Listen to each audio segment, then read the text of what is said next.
I'm going to start over since we Yeah. just started. Digital interrupt. We are not on our game today. It is spring. We are busy. There's a lot going on. All of our panelists, too, are so awesome for being here. Springtime for composters. It is always just a madhouse. Like plants are growing. We've been stuck inside all winter, so we are going crazy. So I appreciate everyone's time being here, and really appreciate our panelists being here today. I'm Keisha Ernst. This is Casey Ernst. We own a company called Catalyst Bioamendments, and we are a microbe-focused compost company, and we're mid-scale. We're not very big. We only produce at our lot maybe 1,000, 1,500 yards per year, and that's on a good year. So as far as scale goes, we're itty bitty. We started about 8 years ago, and we were not planning on getting into composting. We wanted to do consultation work. We wanted to work with farmers and help them transition their land using microbes. We could not find the compost that we make anywhere. So we knew when we got started that we were going to be up against some headwinds. We understood that there were not a lot of people in our industry doing this. And so we kind of got that point right away that it's not like being a painter or a construction worker or even a massage therapist. Growing up to be a biological compost producer isn't even on the list. So, those first 5 years were super tough. We had a lot of headwinds against us, trying to buy all the machinery we needed, trying to understand the processes. It was a lonely and sometimes overwhelming process. But at the same time, it was surprisingly easy to learn all the things that we needed to learn. When we had our community with us, every single time we came up against some sort of obstacle, we were able to overcome it. And since the beginning at Catalyst, we really have had an interest in seeing more companies like us pop up, not just all over the US, but all over the world. And we've seen how the compost works through the years. I remember in the beginning being like, is this really worth it? Does this really work? After 8 years in business and thousands of clients, like I have no question that the compost works. It's incredible. It's an awesome career. And I'm happy to announce that it's getting much better. Where it used to be a struggle for us, now Catalyst is getting to a point where it can dig itself out of its own holes. It generates money. It's an actual business. So that's why I feel like it's time to really push this with the upcoming and new compost producers. It's time for people to get started doing this kind of work. And we see the reflection everywhere we go. People are talking about soil, how the soil is alive, how the microbes are important. They're seeing the connections between human health and what grows their food. This is a very, very good time to get into this industry because it is finally starting to boom. It has been a pleasure. The people that are going to present right now, I'm going to make this super short because I want to give them a lot of time. We've been watching some of these guys over the years. We've been there for the struggles. We've been there for the wins. We've been there for the funny, silly moments that you guys saw before this whole thing started. And it's just incredible to see where they're at today. So, Megan's going to start us out. She is just getting started in her compost production, but she's been on this road for a long time. Megan's been on our team since the very beginning. She is a super active member at Compost Academy. Anybody that's there knows her. She's always giving her input and helping people out. We love Megan. And do you want to go ahead and just take it away? Tell everybody about what you're I up to, where will. you're at. Thanks, Keisha. Yeah, I will. Hello, everybody. I see people from all over the world, so that's super awesome and exciting. I'm Megan Weber. I own Eastside Soil Solutions. It's so what I've been saying lately, and this is constantly morphing. So today, I'm a soil health educator and I create living compost. And that's what I'm focusing on right now. And kind of like Keisha said, I am just starting out in the compost creation industry. Um, it was kind of a long journey getting here. I started this journey in 2018. I was in a completely different field, very unhappy. And so this is definitely not my first career or second. And so I was in the corporate world and I was like, I have to get out of this. What do I do? I have no idea. So, slowly but surely, step by step, I found little things and I realized I wanted to be in regenerative agriculture, but I had no idea where I fit because I'm not a farmer, I'm not a rancher, I'm not a scientist. So what the heck do I do? But eventually I came across books that helped me out. David Montgomery, who the Compost Academy had on last week, he was the very first person that introduced me to this whole idea of regenerative agriculture. And then I became hooked, found out about the Savory Institute. Through the Savory Institute, found out about the Soil Food Web. and Dr. Elaine Ingham. And many steps from there, I finally landed on, hey, I love creating compost. I love the experience of seeing something transform into all these different ingredients into this magical, beautiful, healing, living compost. And I get a lot of fulfillment out of just the creation process. And so that is kind of it's starting this year. I've definitely started focusing more on being where I am in the Yakima Valley, being a place-based company, and focusing on healing the soils here in the Yakima Valley through my main tool of compost. And I have a lot of other tools as well, but that is the main player. And then also just trying to educate people on soil health because I find that one of the biggest challenges that I've run across is just having people understand what the heck I'm doing and what I'm talking about when I say living compost. Like, what are you talking about? It's why isn't it cheap? Why can't I just buy it in bulk from the big box store? Like, why are you charging so much for so little? Um, so those are some of the challenges I run into, but I think they're challenges worth coming up against because I believe so much in what we're doing here. And I'm really excited to be here. I think that's about it. Awesome, Megan. Thank you so much.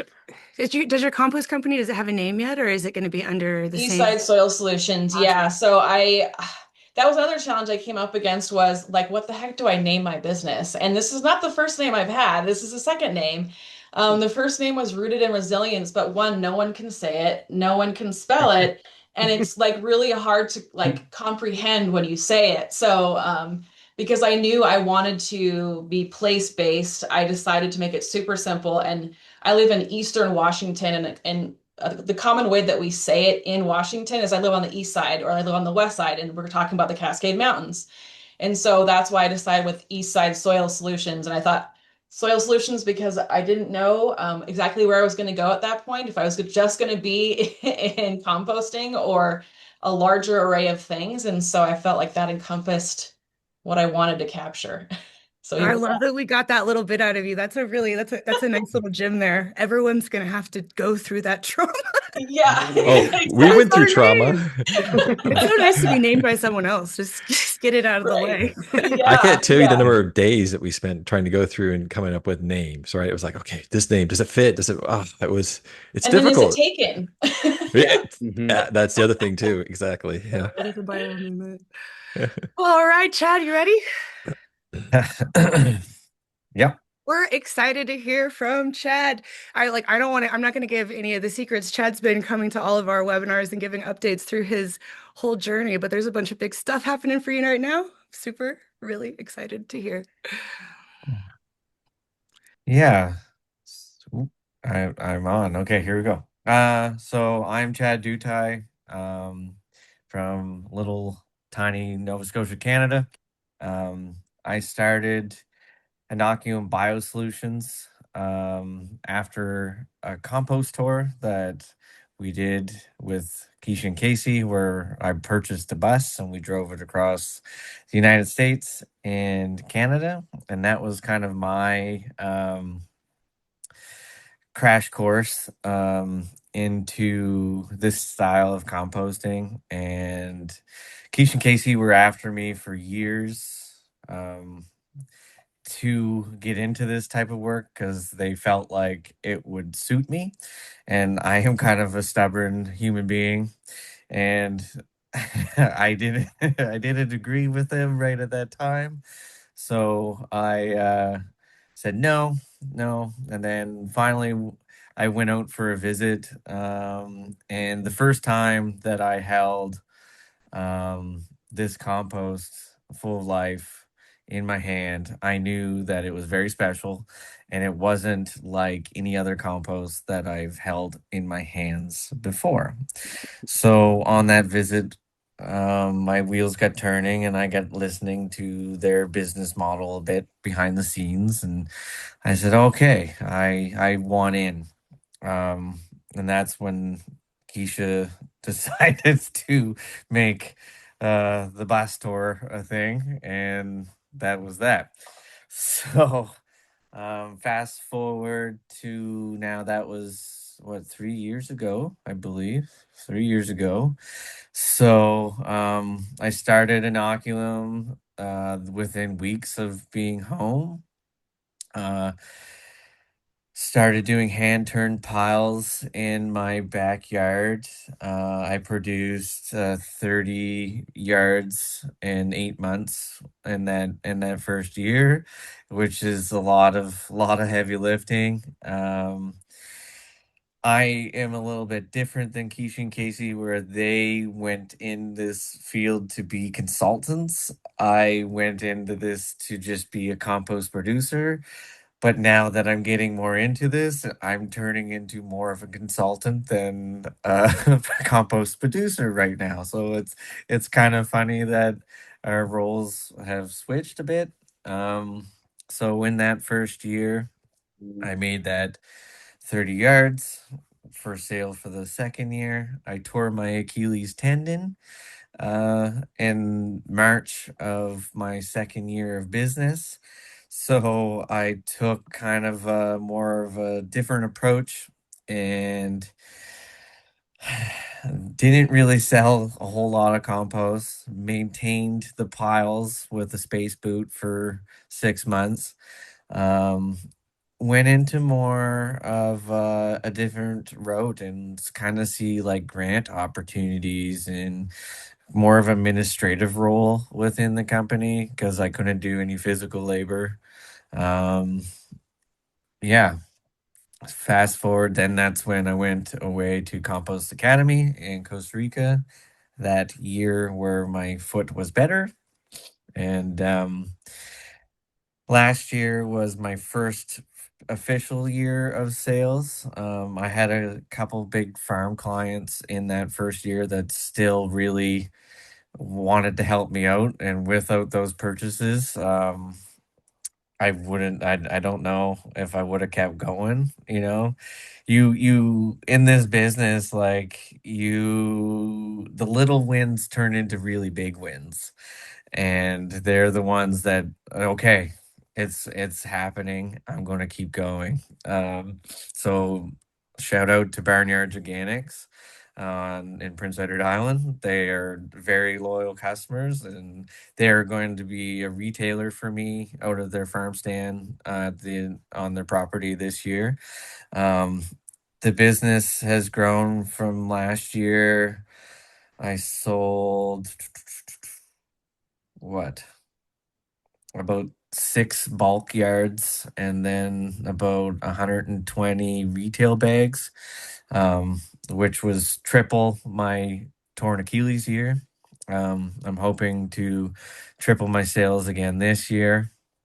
But with the really big things that are happening right now, are because I've been selling compost to Prince Edward Island for the last 2 years. I got a really good foot in the door with the Department of Agriculture. Um, I'd say that is your good route here in Canada, anyway. Approaching your local provincial government and the branch of the agriculture, and finding somebody who is into soil biology, because once you find your people and they want to help you, they'll help you fill out the paperwork and you know um, have those consulting roles.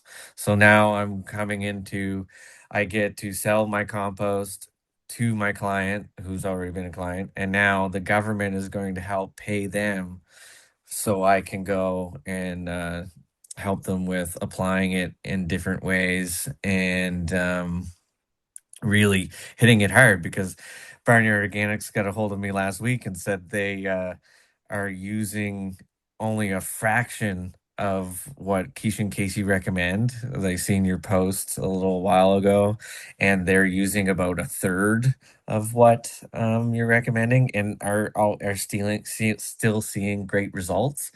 So I recommended that they boost it up, and we're going to go after DNA analysis of the soil, and then do plant plant tissue and plant sap, so we can really hit it hard on what we can do for the grain industry. And my other big client right now is a hardwood tree nursery on Prince Edward Island as well. They approached me and they want to see if we can speed up to get a marketable tree for municipalities. So, like a 30 centimeter diameter tree within 5 years. And that same thing we're going to be doing root zone sampling, tissue and sap analysis on those, and start coming up with IP for both the nursery and myself that hopefully will make both our companies worth more money in the long run.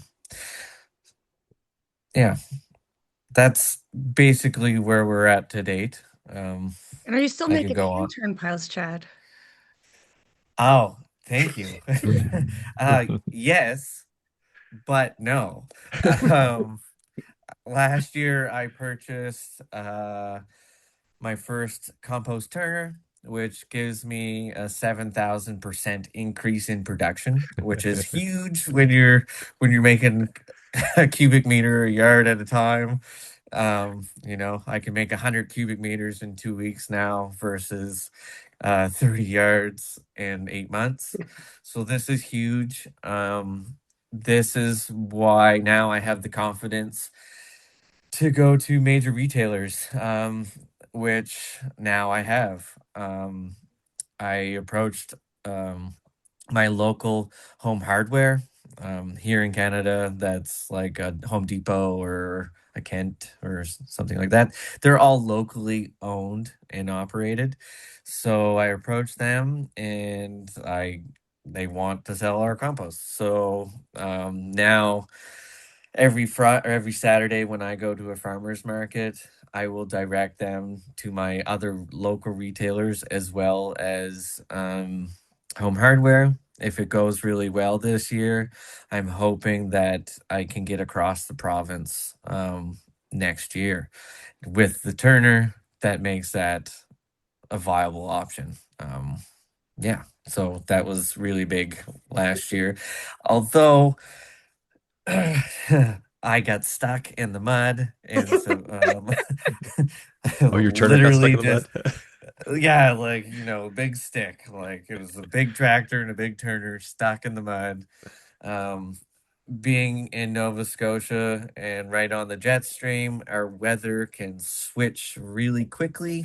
Um, and this is like you will always hear Keisha and Casey talk about being microbe farmers, and you are just like a farmer, and if you don't time things correctly, you're mhm. So that happened. I don't have the money yet for a proper pad, so I took the risk of putting all of what was left in my business account into compost supplies and really nice ingredients. Um, and then the weather changed. We went from the driest year that we've had on record in like 30 years to the wettest fall and straight into winter. And we're not out of winter yet here. And like it went from end of October, winter started, and we're still in it. So I buried my tractor up to the axles and got very angry and walked away after I got the tractor out.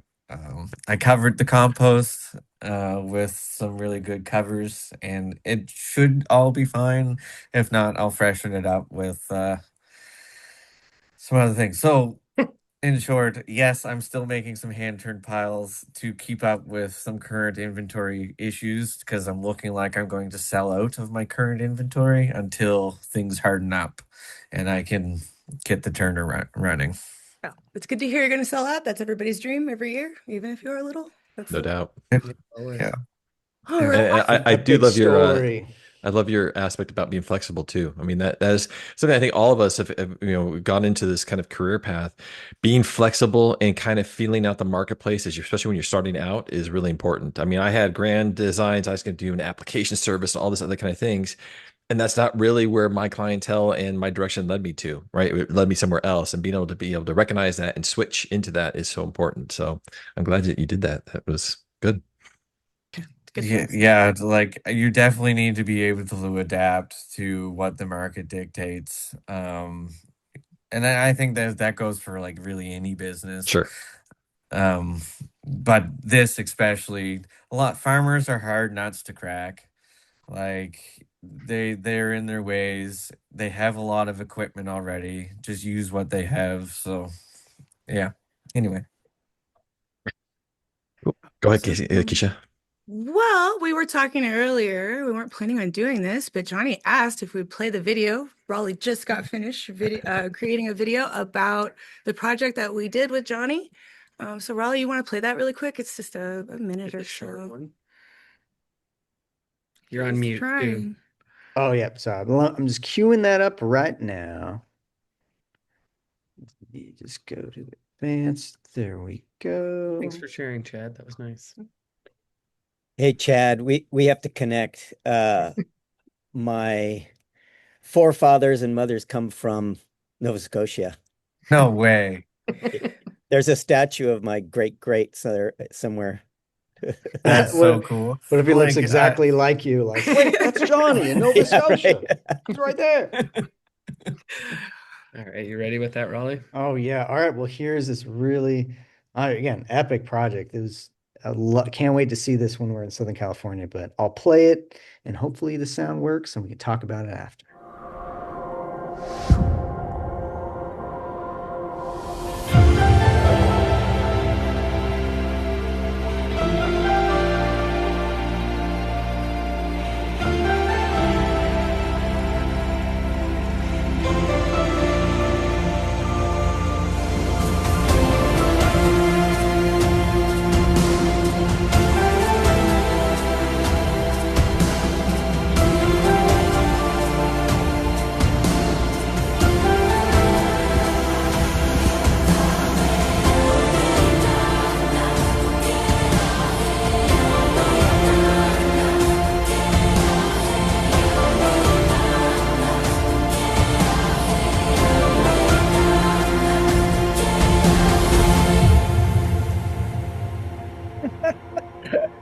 Nice. It's a trip. It's a trip to see.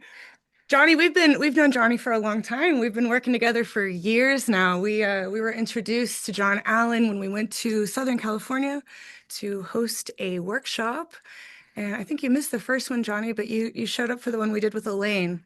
And he got hooked, just like Chad and everybody else. And we started doing a lot of small projects together. And he recently purchased a big farm and decided right away to jump on making the microbes. And so our story continues, doesn't it? We get to keep on and keep on.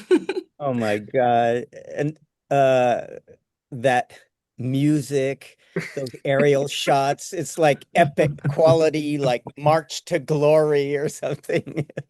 It's really Thanks to Matai. Yeah, he did a really good job capturing that. you guys, Raleigh, deep bows. And yeah, I drank the Kool-Aid. I drank the inoculant. I don't know. I guess it's been a slow path into, I refer to my brother when I was gardening probably 25 years ago, struggling a bit. And I asked him, what do you do about the insects? And he's like, I don't worry about the insects. I just take care of the soil. And that's been my like banner like ever since, and a quest for, okay, what is the soil? How does it work? What do I got to do? And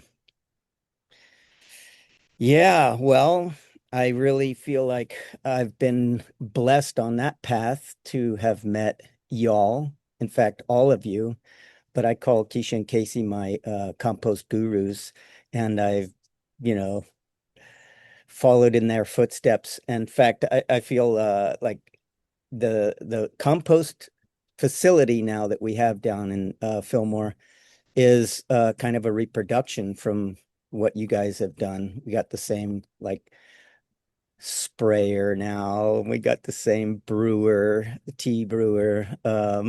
Like Johnny's growing up, like, but so how many yards do you think I variably called it like 400 or 500 yards, but it's probably shrunk down to 350. I have to look at our records because everything is on record, but I would say it's probably going to end up around 300, 350, something like that. But yeah, input wise, I think we were at over 700 yards of input. So yeah.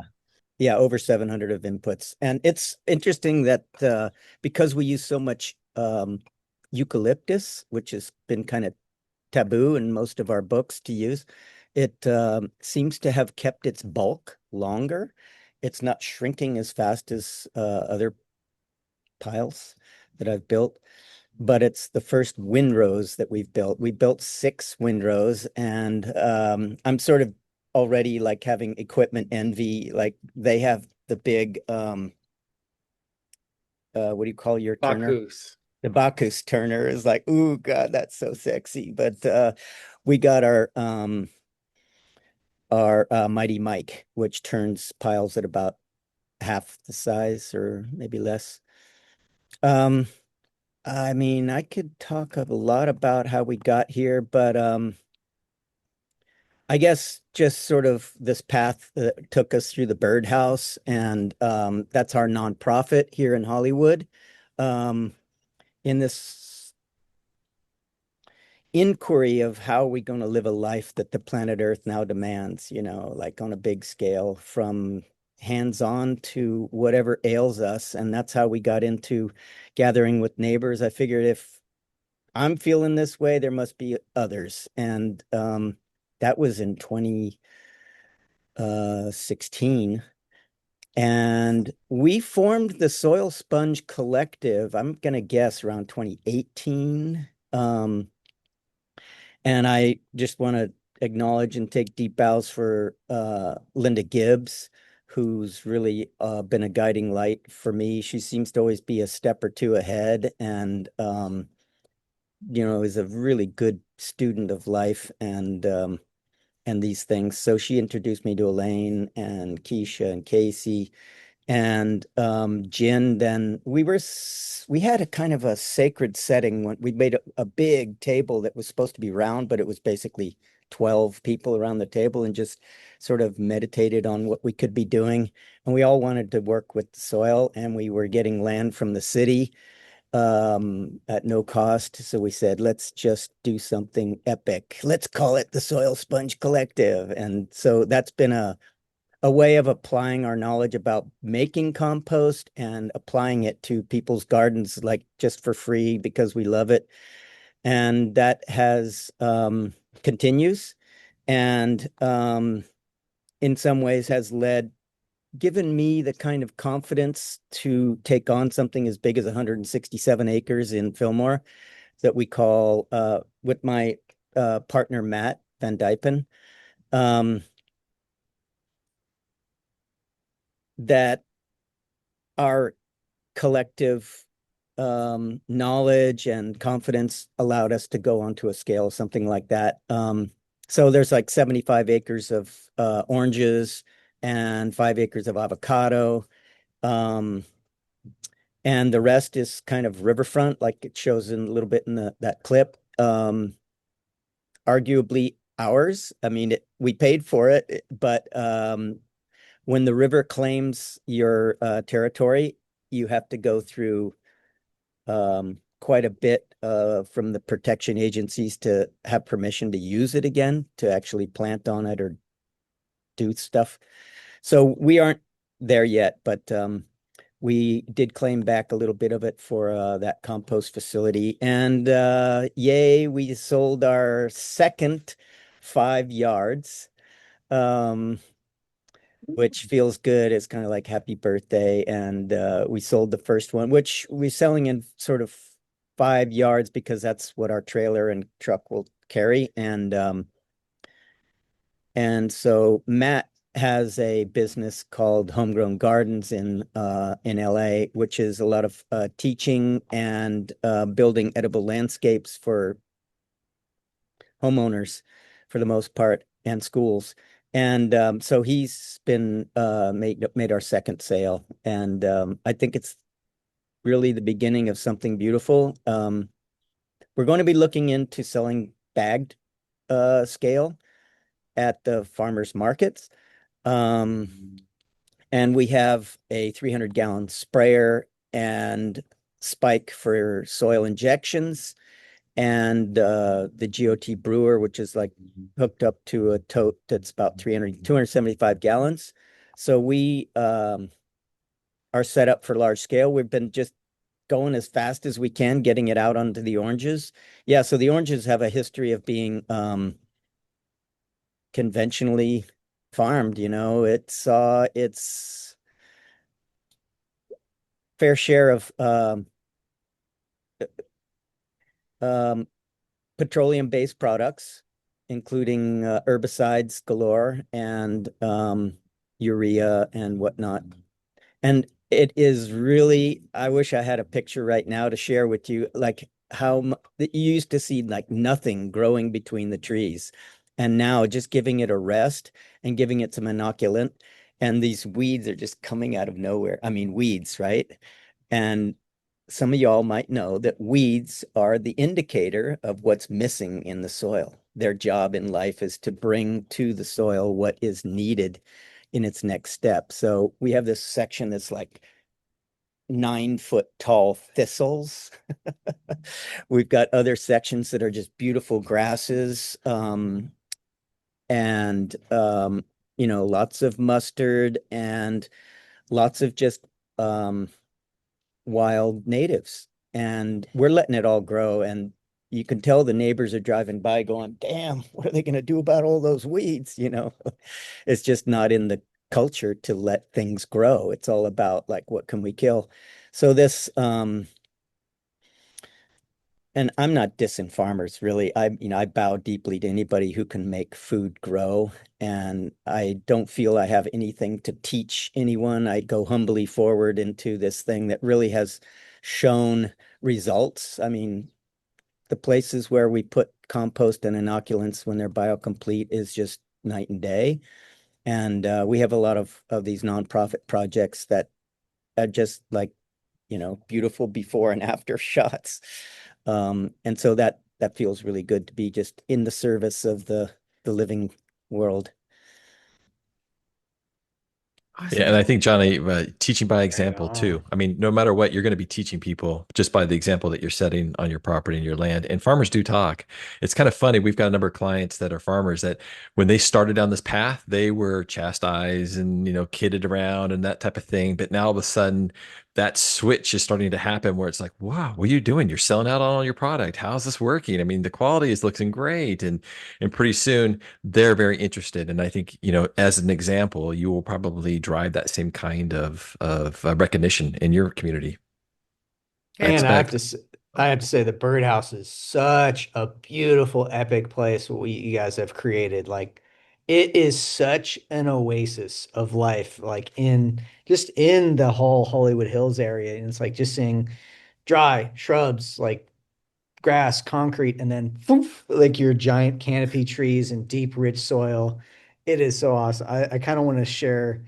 Maybe I'll wait. I have a before and after image of it, of like the Great. triangle and your garden, but maybe I'll wait till the whole like pitch Yeah, thing. But later. again, But it's so cool seeing like yeah, it's amazing actually. Like it used to be this hot kind of rock bed garden with a lot of cement for swimming pools and stuff.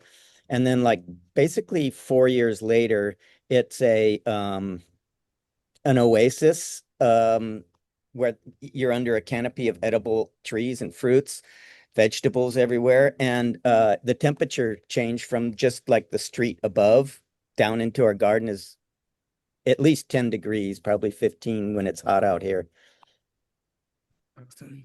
I love what you brought up about the weeds too. I just wrote a blog post about getting into the weeds and how actually those pioneer plants also love microbes. That transition period where your weeds go from being this big and hard to pull out to 9 feet tall. That's another problem we will have to face at some point in our life. I'm excited to hear the update on the farm. and how you do persist through the jungles of thistle.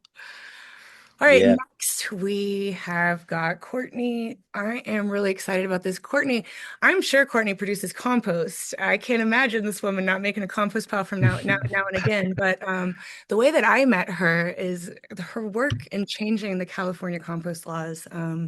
She roped Casey and I into coming and being a part of her trying to get this bill pushed through. So really, all we did was show up and say, "We agree with Kourtnii," and it passed. And I'll let her tell you about it, but it has literally changed the face of composting for every single small scale producer in California. She's opened up doors that were absolutely shut before.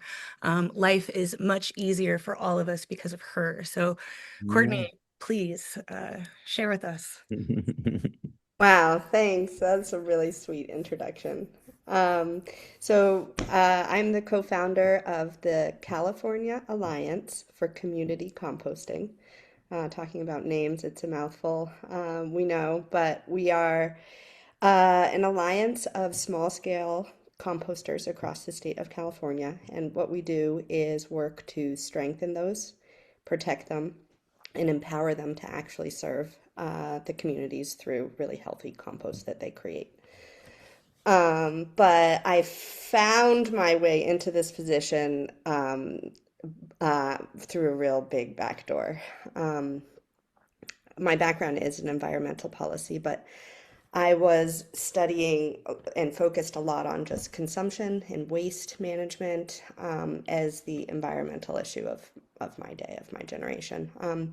And I was touring a wastewater treatment plant in Asia, and they were actually dealing with a lot of human excrement and toilet paper with a large scale worm farm through vermicomposting. And it was mind blowing without kind of that developed world septic system that we have to see what they were actually able to do to create this as a usable resource instead of something to leave Sri Lanka.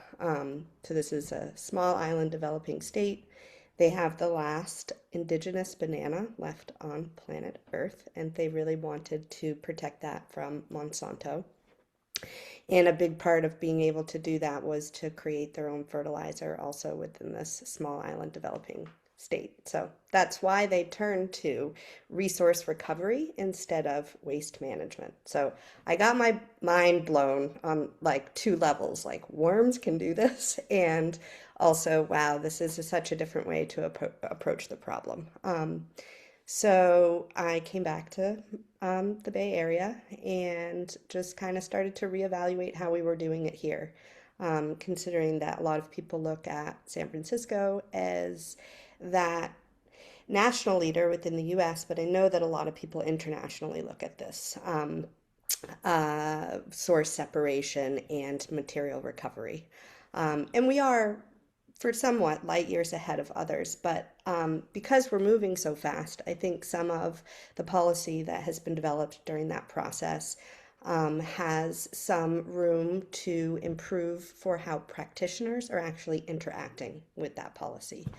And I say that because I wanted to start a worm bin in my back stairwell with my roommate, which I did. So that was my gateway drug. Vermicomposting is amazing, but to watch how quickly it actually dissipated just one household's weekly production of food material, I was like, why aren't more people doing this on kind of a scaled effort?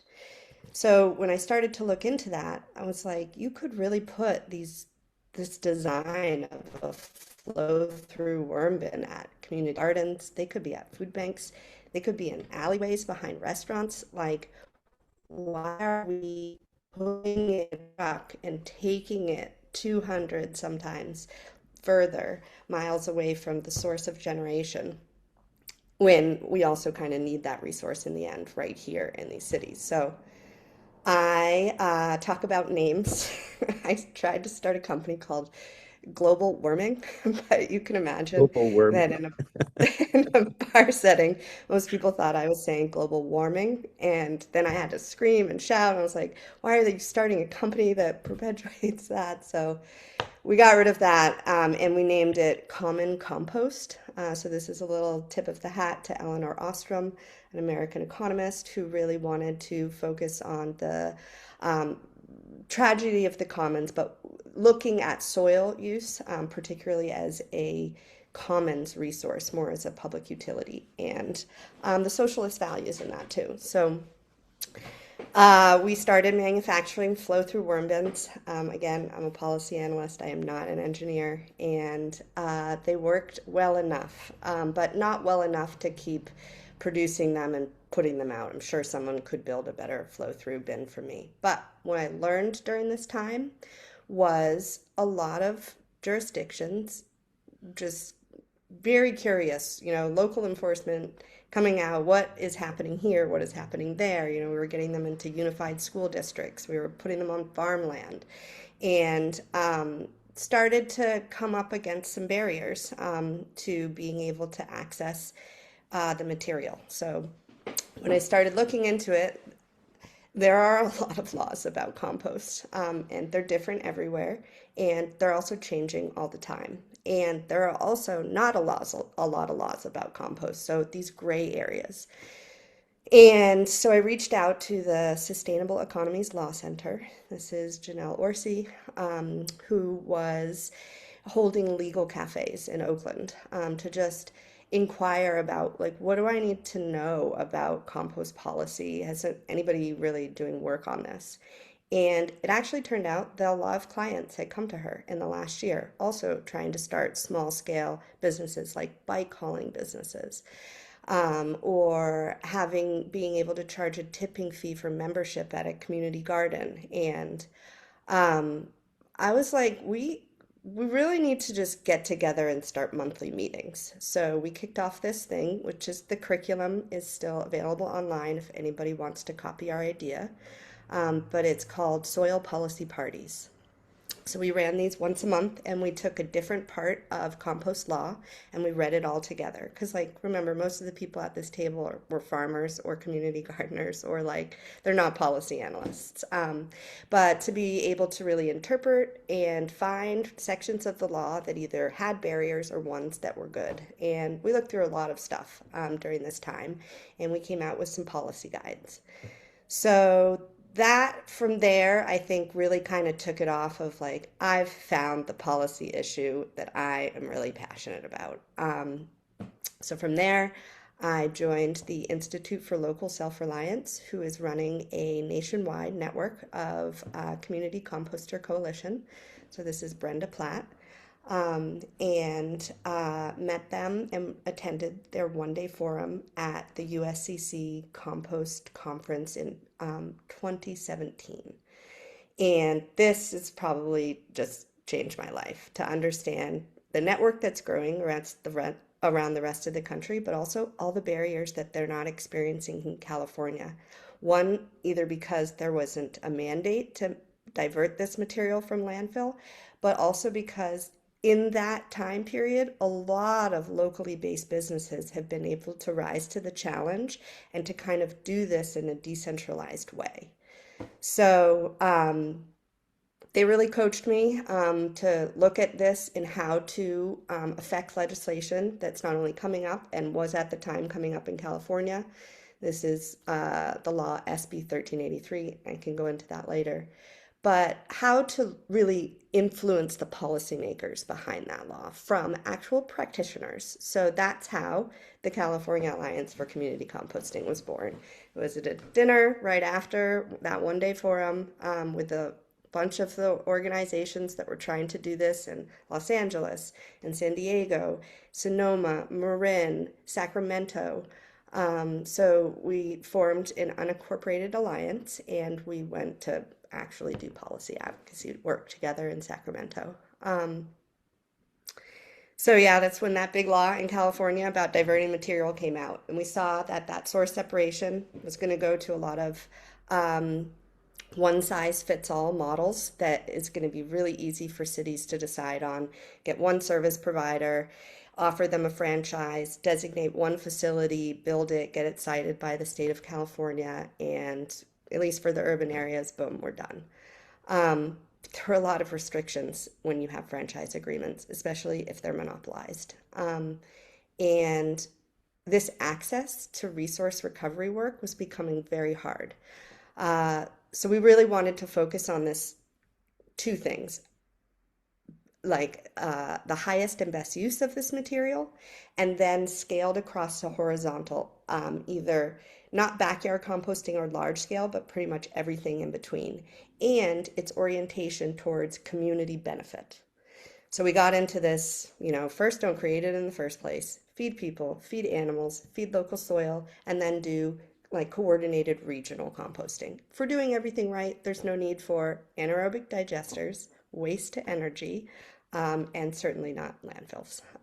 So that was the first part that we started really focusing, and we have a lot of roadmaps to help you advocate for those same principles within your own local jurisdictions. And then we followed that up with the right to community benefit. So basically protecting a community's right to have access to these resources to be able to improve the soils right where they live. So in SB 1383, making sure that a jurisdiction could not prohibit a community-based organization from accepting donated material. This puts us at farmers markets. That's where we collect. You walk it down, you donate it to us. A lot of our operations now are just drop-offs only because of this whole franchised hauling thing. So actually turns out really well because hauling is where most people lose their money. So getting people to bring you your feedstocks turns out to be pretty economical too. So yeah, from there, we asked the state to put their money where their mouth was and fund small scale projects along these really large grants that they were offering to big commercial operations. And they did, and we won the grant RFP for the first round of what is known as community composting for green spaces. And this came out of Cal Recycle, which is the public agency under Cal EPA that is tasked with waste management. So they were our first unstoppable power of yes. And we prototyped during that first round of the grant 109 community-based composting projects all the way from Tijuana up through Shasta. Worked with a few tribes. It was so successful they created a second round for it. That's what we completed last year. So now we have 217 community compost sites around the state. And these are all they're all run and operated and carried forward after the grant term by the community-based organizations that are there. So really all the credit goes to the folks on the ground. What we did was help them with technical assistance. So planning something that would work, training their site operators, making educational materials, helping them with public outreach and engagement. And so yeah, a lot of really amazing alchemists have been born in the state of California from this. Hopefully a lot from the ages of kindergarten through the end of high school. That's our big focus age. So this is a very accessible, very easy thing to do. And the cherry on top was last year with a piece of law that we were able to get passed that increased the total volume limit that you can have on site at any one time to be considered an excluded compost activity, not needing a full permit from the state of California, which is very expensive and onerous. A lot of barriers there. So this allows us to now kind of get into that area of reaching economies of scale within a local jurisdiction. So think 200 cubic yards on site at any one time at a public park with a community drop-off at a farmer's market located not too far away, with a direct service provider agreement with that city to sell that compost you create back to that city, who under this law have to meet some procurement targets. So we're working out the future of community composting for green spaces right now, but we really do want to start creating a solution for jurisdictions that can be more affordable, more beneficial, and more locally based with the successful work I think that all of you are doing. So yeah, that's where we're at right now. Happy to answer any questions. Yay! Yeah, Woo, Kourtnei's got us awesome. so inspired that we're considering working with food waste compost even. We've always been, kind of well, we're not allowed. Like when you talk about these crazy permits, Casey and I had to get one of these crazy permits and it's super expensive and incredibly restrictive. And yeah, what you did just opens up basically every door.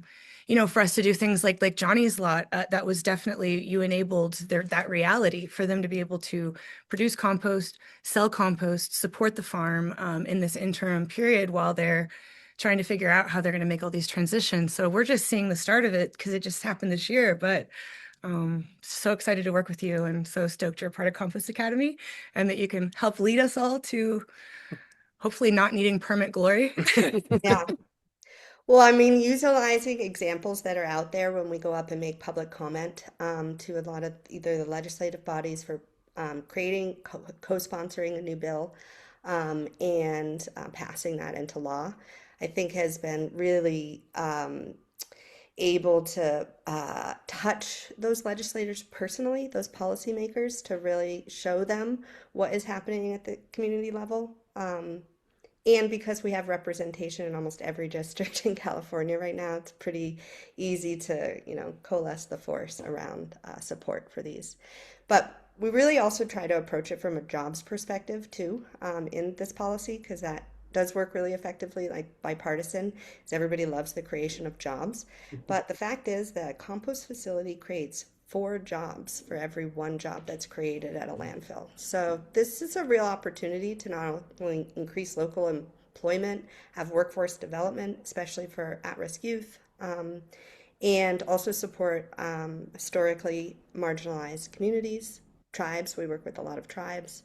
So yeah, people that could really benefit from the oppression and environmental justice that they are dealing with right now, with how these compost facilities get sited and located and where they are, and kind of flipping that on its head to create more climate resilient communities in those same places. So looking at the same problem again from a different angle, and not having it be so consolidated in money, power, and resources. I love the term you use, resource recovery, as well, because waste management always has this connotation. It's waste, it's garbage, it has to be dealt with in a sense. And we're like, no, this is actually organic matter that can be transformed and it can be reused and recycled back into these, landscapes and growing operations. And that's part of that mindset shift that's occurring, that's happening. But boy, we need more of that mindset shifting to happen faster.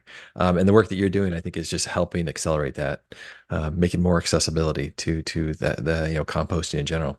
Thank you so much, Kourtnii.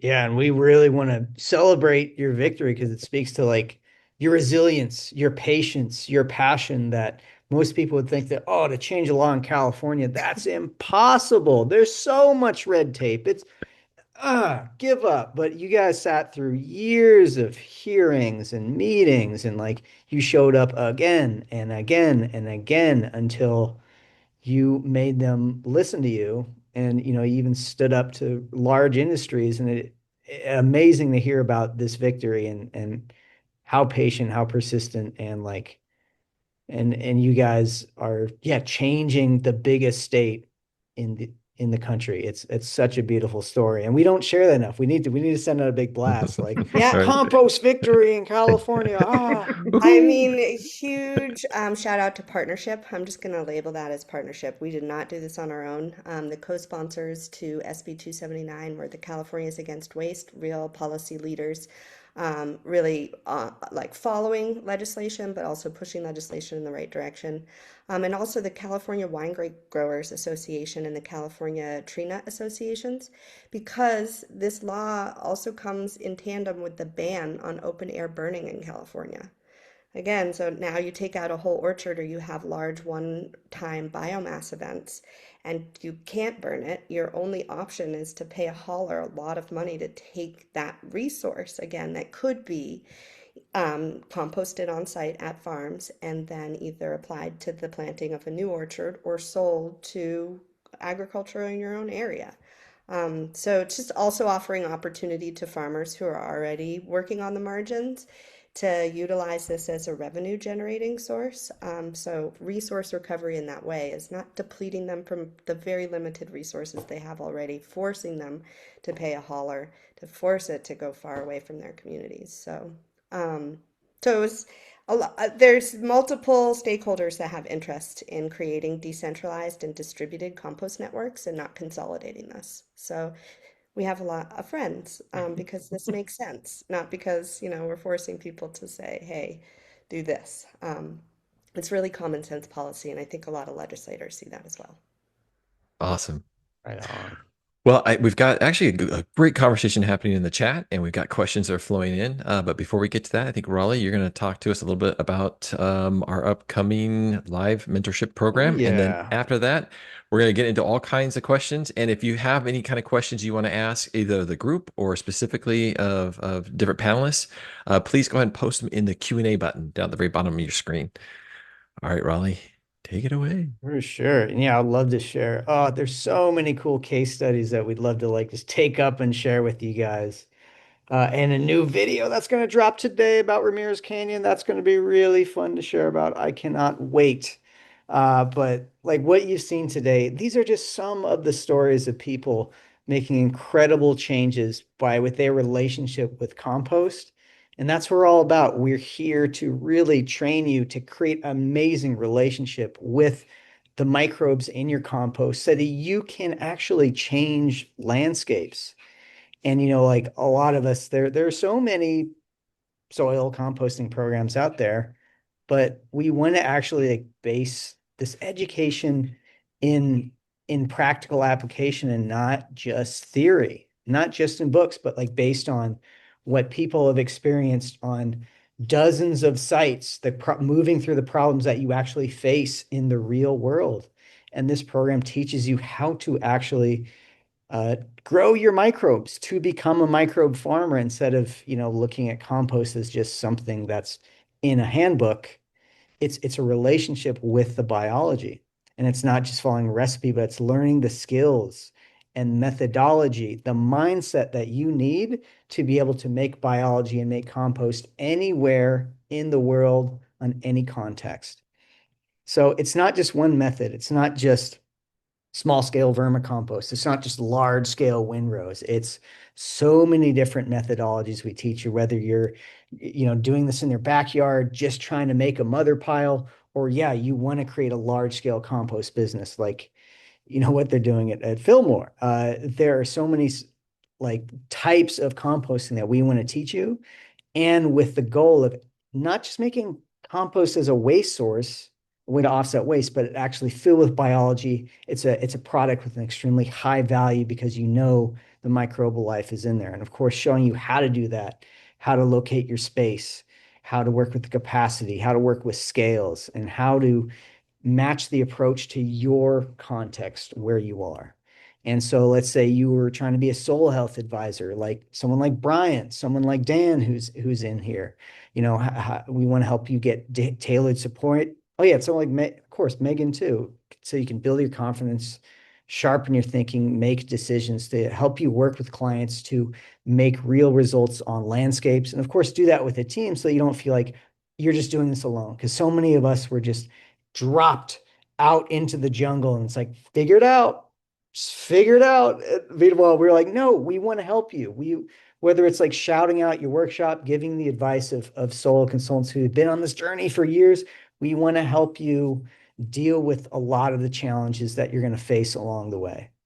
And we want to help you build trust. And of course, if you have land, if you are growing, if you are managing land, we really want to help you find the support so that you can see results on your landscape by creating a amazing relationship with compost. So it's not something that you're paying an enormous amount of money to come in, or you're just shipping in low quality waste, but you're actually making a biological change on your landscape by creating the compost that's going to do that. And you're going to, by the end of this, feel confident that you can create amazing compost with the materials that you have on site.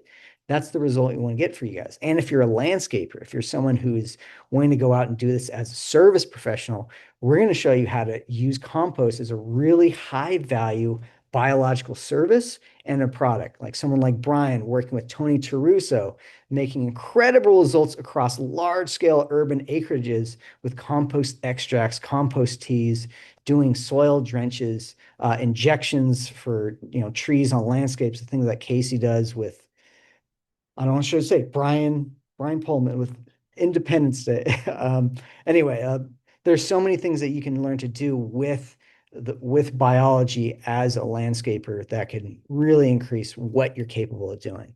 And of course, if you want to grow nutrient dense food, if you're a homesteader, a gardener, someone like Brian who came into this because they want to restore their gut health, it's like learning to work with microbes and soil biology and compost is the way that you can find that green thumb. If you're dealing with compaction and weeds and you just don't know what's going on, learning the systems of biological composting can vastly increase your ability to regenerate your homestead and grow much better plants that can deal with the chaos and weather that we face today, and a lot of the toxic chemicals that we're trying to move beyond, because that's one of the main focuses of what we're trying to do. It's not just, you know, use chemical fertilizers and pesticides, herbicides. Like, we want to grow with biology so that the plants that we grow heal us as well. And like this is what Johnny did. This is some really cool pictures from the birdhouse. This is in the Hollywood Hills. Such a cool sightseeing that you saw it. Here's the top left. Like, this is a barren hillside, but with biology, with compost, you can turn the succession up. Like, you don't have to just accept defeat that this is going to be a barren landscape. Like, you can increase the succession of what you can do by phenomenal extent by working with compost. And this is the video we're going to release today. It's this amazing land restoration story in Ramirez Canyon in Malibu. After the Woolsey fire, this area was ash, and it just sat for like 5 years or five without doing anything. Like, they're like, we're not going to use chemicals, but we're not seeing results in the landscape. Till finally they brought in Keisha and Casey to actually create biological systems, like water capture, creating compost banks, capturing the organic matter, so that they can actually heal the biological processes in the land. So this isn't just it's not just homesteading. It's not just making compost. This is landscape restoration. This is soil terraforming. And this is the main thing we want to teach you guys. It's like how to see the possibility in this of what you can do when you work with microbes in compost. Because it's a massive scale. It's so cool seeing the results that people have here. It's like, we're going to go out and tell you, like, you're going to do this. You're not just going to stay behind a textbook. You're going to make your compost piles. You're going to go out so you can teach workshops. You're going to go out so you can consult. You're going to, like, if you're working with compost professionally, like, yeah, we're going to push you to expand your business, like what Chad has done, like what Jack has been doing. There's so many things that you can do, and we're going to push you to do that. So you're going to go out of your comfort zone a little bit, but you're going to be so grateful you did. So what's inside? What's inside our soul mentorship program? We have 13 weeks of live mentorship, usually as a consultant. Like, the consulting fee one-on-one, it's a lot. It's like $250 an hour sometimes. But meanwhile, you're going to have 13 weeks of working with Keisha, Casey, Brian, and I, so that you're going to have action after action after action that you can do. You have access to a self-paced training course that's awesome. There are so many modules on everything that you can learn. There's going to be online community support, which honestly is the best thing. There's dozens of people from around the world you can bounce ideas off of, ask advice from, and they're going to push you till you get results. Really awesome deep dive sessions like nematode extracts that we just like bust out all the time. And the main thing, huge thing, action challenges. Like, this is action based. You're going to go out there these 13 weeks. You're going to have an amazing journey to the end of it. You're going to be like, wow, I did that. I actually made amazing compost. I actually am applying extract. I actually am doing this in my garden. I actually am doing this in trial. Like, you're going to do actions here. And one of the main things here, the really big thing of value, is you pay for this once, you can keep doing this again and again, 2 times, 3 times, until you feel like you're getting it right. And so, like, you join us this year, you can join us, in the round that we're gonna do in autumn. You're gonna bring real questions to the community. You're gonna, like, meet really amazing people. And of course, like, you're gonna join us when we have cool events, because we want to see you. We're making this online community, but of course we're gonna have workshops. We're gonna bring people together. And it's all about connection. It's all about connection, moving through challenges, and a continued learning process to master the methods of composting and the mindset, and not just the ingredients or what you read online. So this program altogether, you get this really awesome deal for right now through the webinar, you can get access to it for $18.50. There's a $100 discount. You get access to the next live training program. Boom, worth it right there. You get access to the self-paced training program. Usually that's $850. You get access to bonus microscopy and coaching sessions, and you get a discount to any future. Oh yeah, you get a discount to the microscopy program too, which is awesome, and a discount to any live events that we're doing, along with workshops. So really encourage you guys. We're starting next week, April 9th, kicking off 13 weeks. It's an amazing and incredible program. I mean, I love going through it as a student as well as a teacher. It pushes me like make compost, hire everybody, like kids in my neighborhood, like help me flip compost. Come on. Like apply extract on all my friends' gardens. And it deepens your relationship with biology. So it's so worth it on every front. So we really hope you guys join us. It's join this team because there's so much we can do together. So that was my little share about that. And I'm going to drop the link one more time. You have $100 off if you join until next Wednesday. So why don't we get to some juicy Q&A, but definitely take advantage of it. And I'm going to try to get the video out later because it's a really cool story about Ramirez Canyon. All Cool. right. Thank you, Raleigh. Thank you, Raleigh. Welcome.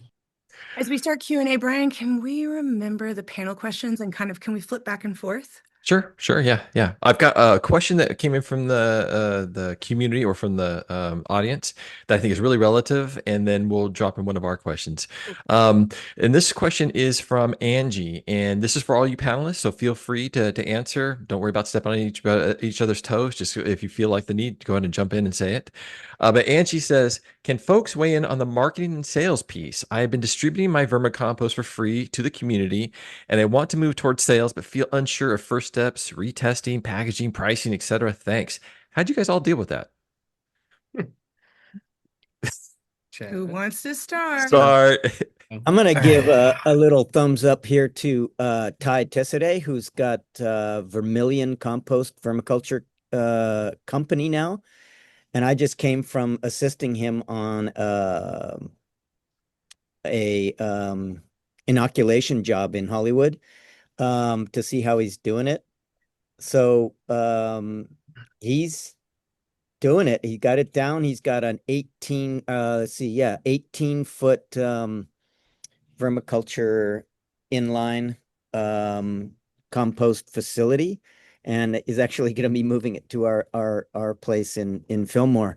But I feel like he's just really got a good handle on how to do it and to commercialize it. I could drop his name in here. Great. That'd be awesome. How about Chad and Megan? How are you guys feeling about marketing and pricing and all that stuff? Still feeling confident about it, or still it's a difficult piece to tackle?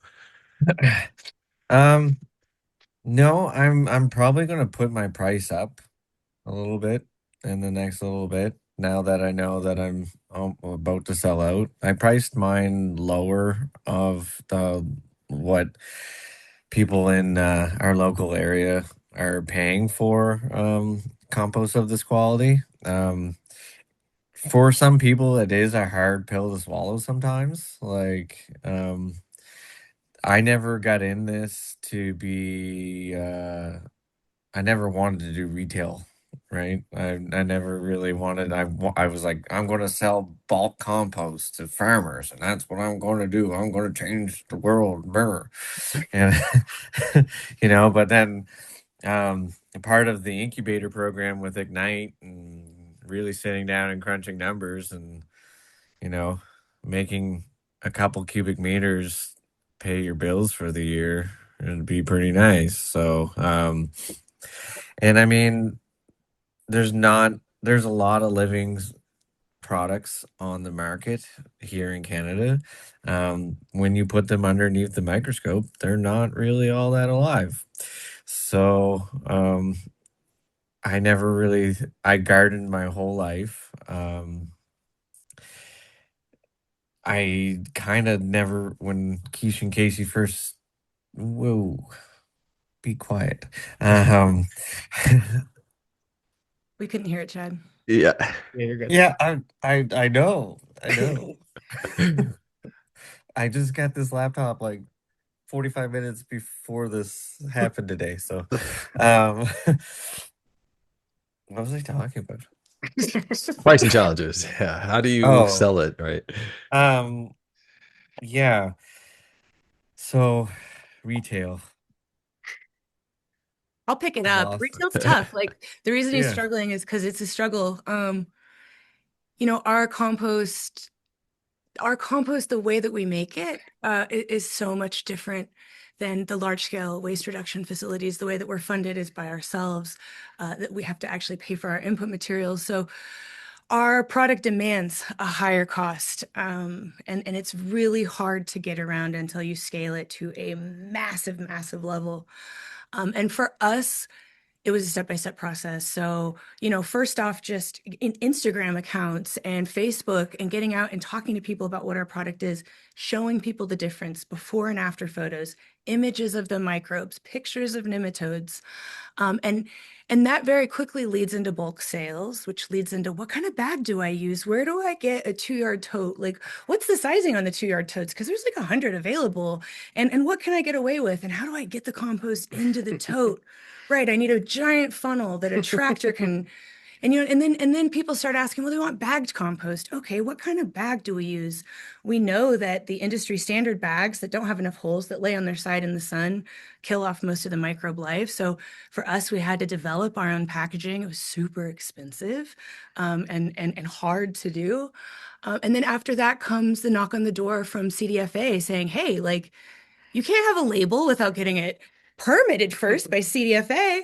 And then, going through all of that, looking at your local laws and, what verbiage can I use on my product? What can I say? What claims can I make? What claims do I want to make? Right. So, where we're pretty far through that, almost everyone in this group is just getting started. They've got their compost, but it's like, yeah, what kind of bag am I going to use? What is the shelf life stability of this bag? I saw a question like that in the comments, and it's like, well, I can tell you the shelf life stability of our bag starts to fall off after about 2 or 3 months, but maintains quite a bit of life for up to a year, maybe two. It's kind of phenomenal considering when we started our business, everyone told us common knowledge is you bag up compost, you're going to kill it. And it's not true. Then we get into what kind of material do we want to use? Like, none of us want to use plastic, but we do because the microbes eat the bags. We learned that very quickly. We've tried other materials, and yeah, literally the microbes eat through it. I mean, our first big dream was, oh, we're gonna sell it in burlap, like big burlap sacks. Yeah, for like a couple of weeks until those burlap sacks start disintegrating underneath from the microbes in there. But yeah, I don't know. Yeah, it is. It's interesting. Like the marketing aspect of all of it is really, I think one of the biggest things for us was just going out and just like getting your if you have a microscope and having a way for people to see it. So having a screen set up, show people what's in it, let them bring samples of other stuff and just check stuff side by side. That's where you really see the difference. Oftentimes it's visually just by holding it. Sometimes you can't really tell too much. But putting it under the microscope, letting people see that, that's one of the biggest like aha moments for people. And then also using it, like getting them to use it, put their product out, give some away for free, let people try it out on their small plants and things like that in their house. It's unbelievable how many times we sell like a small package to somebody and they call us like days later telling us things are better. And I'm like, I don't know if that's possible, but that's awesome. But then over time, you see how they're like, oh my God, yeah, now my plant is actually really, really doing well. So, Yeah, and just yeah. taking a cue from Chad there, what he was talking about in his presentation is reaching out to your local agents, Kourtnii as well. Like, we have friends.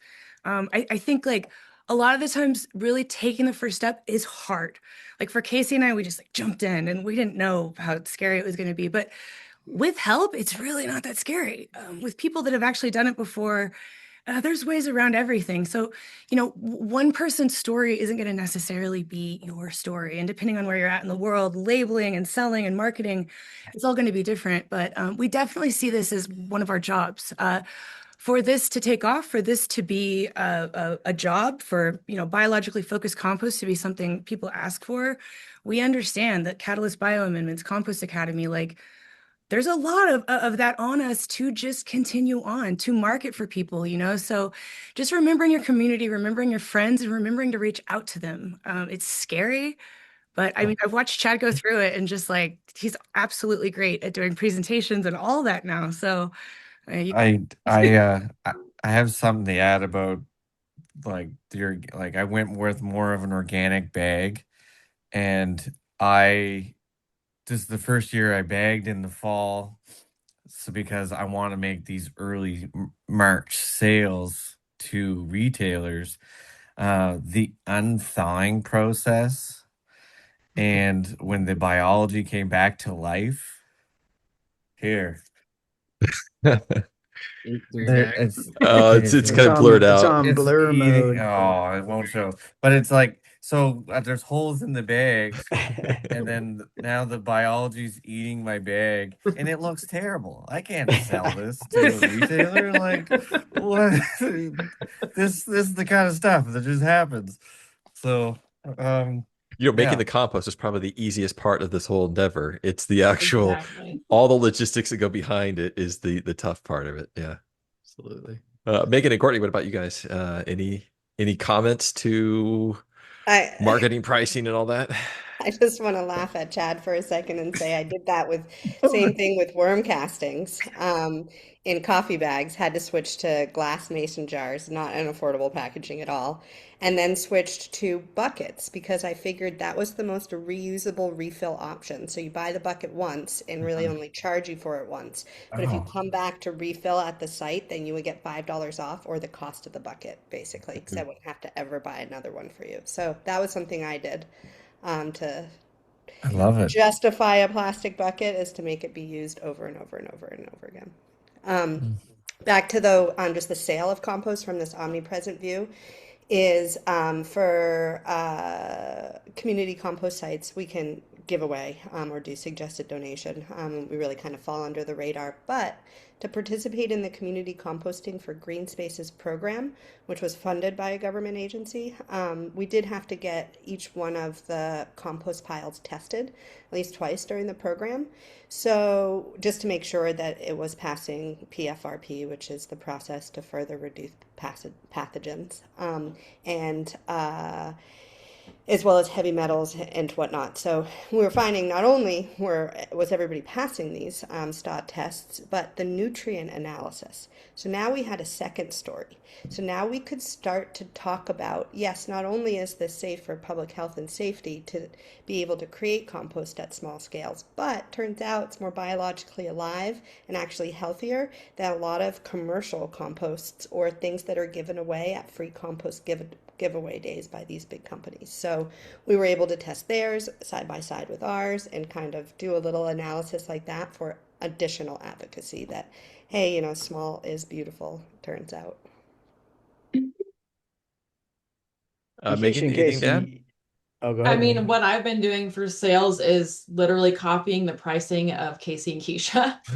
And I've had many conversations with my other colleagues about pricing. And I think part of the reason I did that was because I wanted to respect my other compost creators that were around me and not undercut people. And also there's just aren't any there isn't anyone in my area doing what I do. We've got some on the west side, so I know there's some in the there's some here right now. But there's very few where I am. So I'm kind of just making my own way. And part of the marketing piece this year, I'm really focusing, like I said in the beginning, on being more local. So I'm focusing on hitting every single spring market there is, like Arbor Day, Earth Day, like Spring Fling. Like I'm doing all of them. And I have my microscope and I have my computer screen with, I don't do live microscopy because there's so much wind and kids and stuff that, like, if it's just me, I don't feel comfortable talking to someone, having my microscope and all these things. So I have just a video that rolls different videos and pictures that I have taken throughout time. But I have it set up so people can see it, and kids love that too.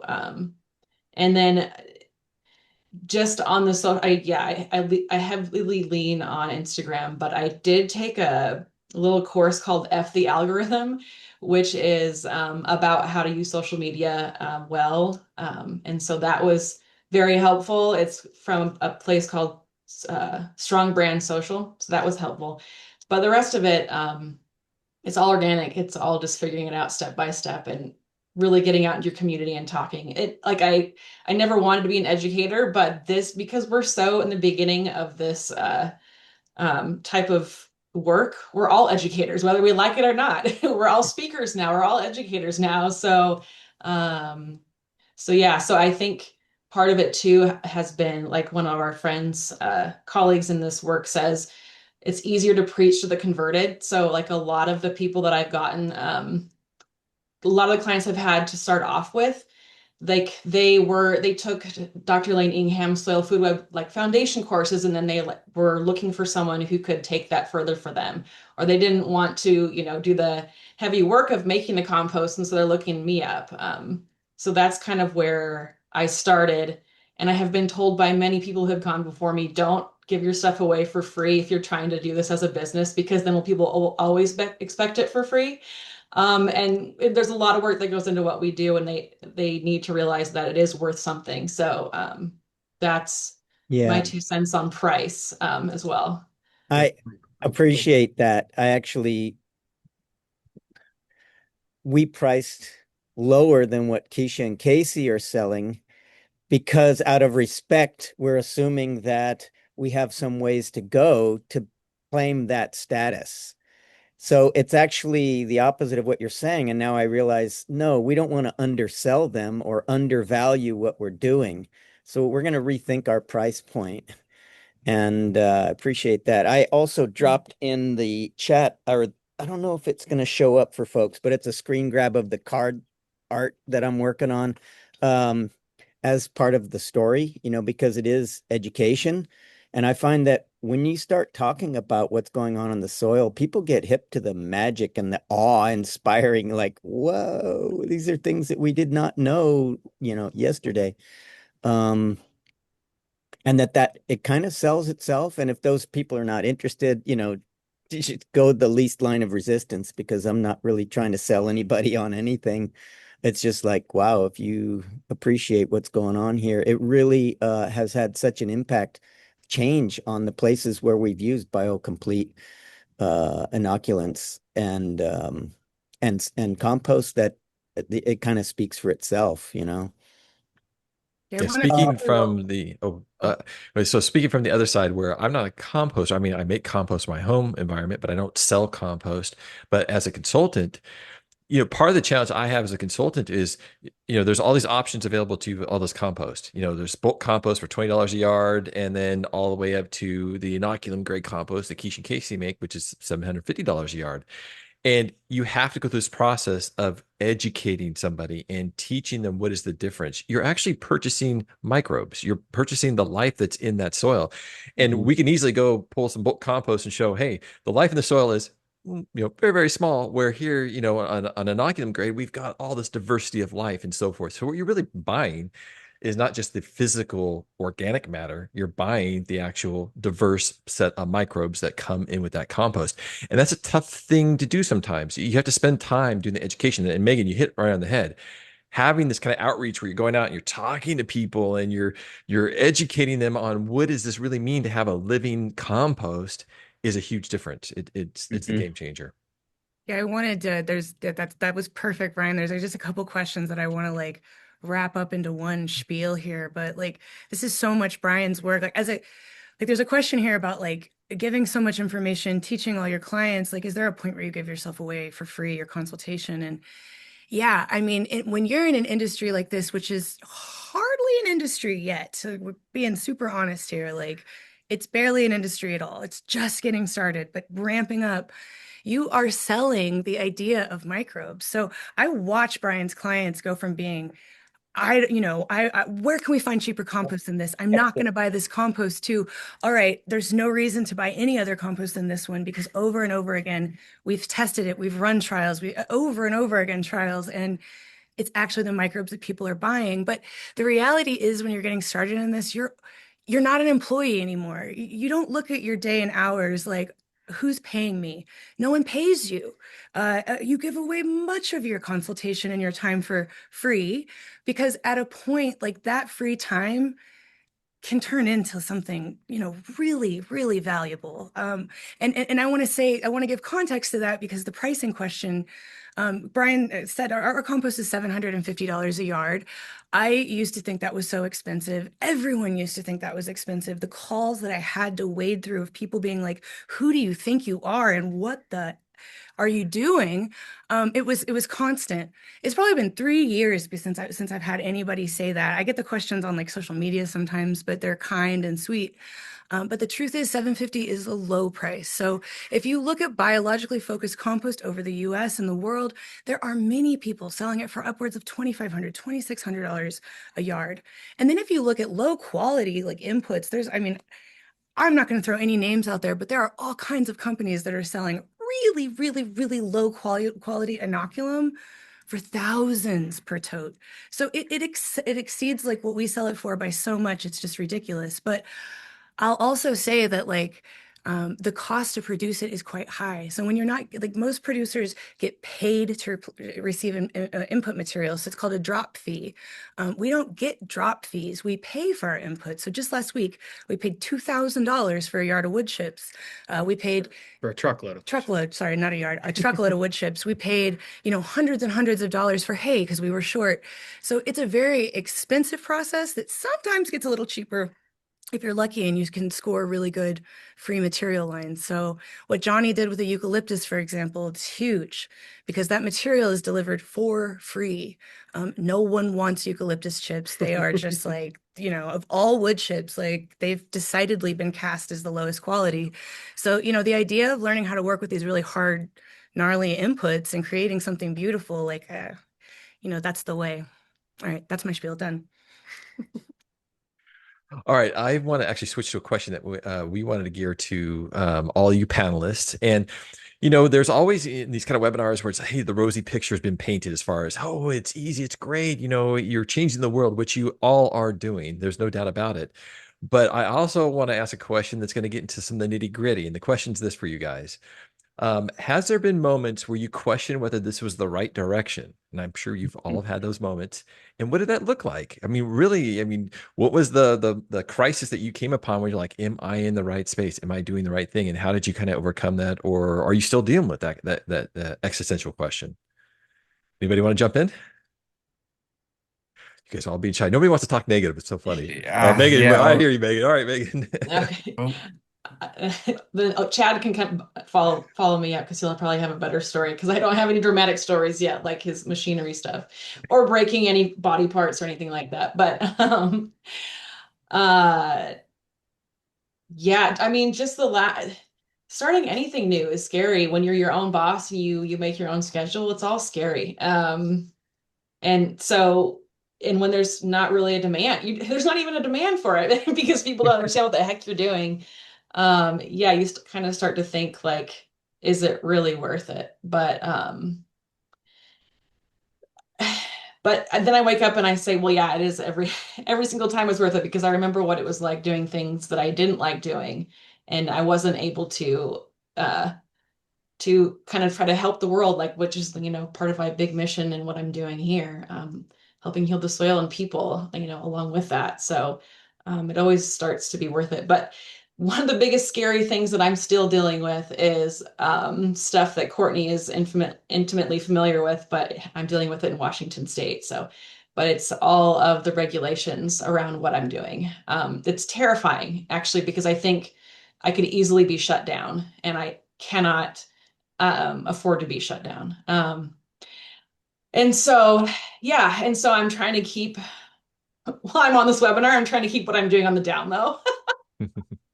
I am legal. I have a business license, all of that good stuff. But yeah, dealing with local politics because I live in a very big ag zone. There's a lot of money in it, and a lot of big players and a lot of big chemical players. And so there's a lot of incentives from city, county, and different companies that are more motivated to keep the money than anything else. And so if I did get bigger than where I'm at right now, I could really run into some very big problems. And getting, when I say getting bigger, that means more than 25 yards at one time. So that's where I'm at, and that is super scary. I'm going to keep going, and tread lightly and try to make friends everywhere I go. But yeah, that's the biggest scary thing right now. Cool. Thanks, Megan. I think Chad, you had something you want to say too? Oh, you're on mute there, Chad. Yeah. Yeah, I mean, like all the time, with any business, it can, it can, before I was into this, I ran a food truck. I just went for it. It's kind of, sometimes I'm the type of guy bites off more than he can chew. Um, so, it looks like not having the proper pad and your tractor gets stuck because it rained too much, or broken equipment or broken bodies. Yeah, you had a bad weekend at the farmers market where people yelled at you because it's ridiculous that I'm selling 10 liters of compost for $45, or but then you have a really good time where you're just talking about nematodes, and somebody in the crowd just like hears you talk about nematodes, and they're like, "There's nematodes in this?" And I'm like, "Yeah, they're about 1,300 in a gram." And then they're like, "Whoa!" And then they're, "Take my money," you know. Um, and then that act of that man doing that will sell 3 more bags, and you're just like, in your face, person that didn't, like it. And it's great. Sometimes that's just the way it works. you know um and then I also work full time. I work 60 hours a week in construction.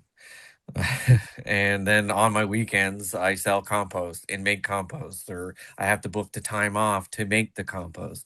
And while I'm leaning on a shovel and looking at somebody in a hole, I'm like, man, I really wish I was selling compost and dealing with cranky people thinking it's too much, you know so um and like the opportunities that come forward, like I'm getting involved with. I now am the chair president of a nonprofit organization of my local community, and we're going to be starting a 4-H program, teaching kids about microbiology and gardening. So when you find those little niche things, your sales will come, and then that helps with, oh, this isn't that scary. Awesome. Thanks, Chad. Kourtnii and Johnny, anything else to add? Any times you were like, oh man, this was just almost too much, or you know, were you able to get through all those awful times? Yeah. I feel like I got all my sorry, Kourtnii. I got all my regrets before doing it. In other words, like this is something I have to do. I'm sorry I have to do it. And the scary part is that it costs so much to get started on the scale that we scaled up to. And this is also a really deep appreciation for the funding that is available out there. We got a grant from CDFA to really cover about half to 2/3 of the cost of setting things up and getting our first 700 yards out there. And I am feeling like there is a lot of support for transitioning to organic and to regenerative organic. Um, in the grand scheme of things, there is government agent money, and I'm learning about where those things are. And this is also a shout out to the Farmhand Foundation in Ventura County, because they are a nonprofit devoted to making sure that farmers transitioning are going to be successful. So they're helping with everything from grants and grant writing to marketing and community building and education. That's if you're lucky enough to have a group like that or can create one for others, it's a force to be reckoned with. Yeah. Cool. Thanks, Johnny. Kourtnii. That's awesome. Yeah, I was just going to add that we do a lot of stuff with consensus. And is you can imagine working with a lot of community groups when consensus is easy. That is a beautiful process. Everyone signs the paper. But when there's not consensus, I think that that heats up like the mesophilic phase in a compost pile. And that can be um, that can just be really hot, as a hot seat too, to really listen productively to how everybody does want to see this movement going forward together. So we just, I think the times that I've thought about it, where am I in the right policy group, would be, if you want to go fast, go alone, right? You want to just change things, but if you want to go far, you have to go together. So those have been definitely the moments that I have sat in this seat and said, like, we're going slow because we're going together. So different than most other policy advocacy jobs. So yeah, it's been a Right. challenge. Right. And Keisha, you guys have been through this too. Anything you guys want to add about times where you're like, oh, And I'm with Chad. It's funny because I think I probably put this vibe off really strongly because recently we've been out and about in compost public areas and complete strangers come up to me and they're just like, I've been watching you online and just like, don't give up, like stick with it. And I'm like, ooh, I must be more transparent than I think. Because it's always like since the very beginning, I have a thousand stories about just getting started. Like we didn't know how to make compost at scale. Like Dr. Elaine Ingham wasn't sure either. Like it had been done, but that wasn't her her wheelhouse, so to speak. It was hand turn compost and giving the basics to large scale composters that already knew what they were doing, but no one had made that bridge to all those tiny little details that we're talking about, watering, hosing, pads, blah, blah, blah, blah. And so yeah, since the very beginning for 8 years, I struggle consistently with is this going to work? Like, are right. we going to be able to drive an industry where others can join us and actually make money? Like Chad says, like we all have, I mean, all my jobs have to do with microbes. I'll be frank. I don't, every single job is microbe related, but there's like 6 of them. So, we're compost producers. We do a lot of other stuff as well. So I don't know a lot of people in this industry that only produce compost. But like Chad mentioned, there's so many fun things to get into. And good luck just producing compost. You're out there Yeah. consulting so much, you end up getting swallowed by people that just want advice or teaching kids or some awesome grant program that just shows up and just drops a bunch of money on your lap so you can create content. I mean, it's a wild ride. And so every time, I mean, I get down and then I'm just like, of course, like Megan said, like Kourtnii said, I just like remember that how good of a life I have. I just like, but maybe that's it about life all the time is like, you want something, you get there and then you're like, oh, that wasn't exactly what I thought it was going to be. Right. So I don't know. Yeah, Casey. Yeah, I mean, I guess I as well. I mean, the biggest hurdle for me in the beginning was definitely pricing. Pricing was the hardest thing. It was just like, how do you tell someone that your compost costs this much money when they could go down the street and buy this other stuff for 25 bucks? I know why, but saying it on the phone to somebody that you're not looking them in the face, you don't have any kind of rapport at all, it's just a cold call to you. That was hard, but it's not anymore. I do it every day now. I do it 5 times a day sometimes. I'm just like, that's what it costs. Why does it cost that much? Well, let me explain to you why it costs that much. And that does get into that, like, how much free consulting do you give away just to sell your product? A lot. I give away a lot of free consulting for sure. But, and it's just like I answer questions. I mean, I've spent 45 minutes on the phone with a customer before and they ended up buying a yard at the end of it. But the thing is that free consulting to him, now when his neighbors ask what he's doing, he can articulate what it is that he's doing. And I've sold compost to his neighbor. And then I've sold compost to that neighbor's neighbor. And it spreads, you plant one seed here and that can grow and actually move out. And so, it's like it might feel like you're wasting your time to sell a small amount of compost and giving up a bunch of time for it, but you have no idea how far that's going to actually spread out once you're done and get that information to these people. So The ripple effect. Yeah, agreed. And I've had the same struggles too. And for me, one of the things always is that all the artificial headwinds that are placed in front of us, right?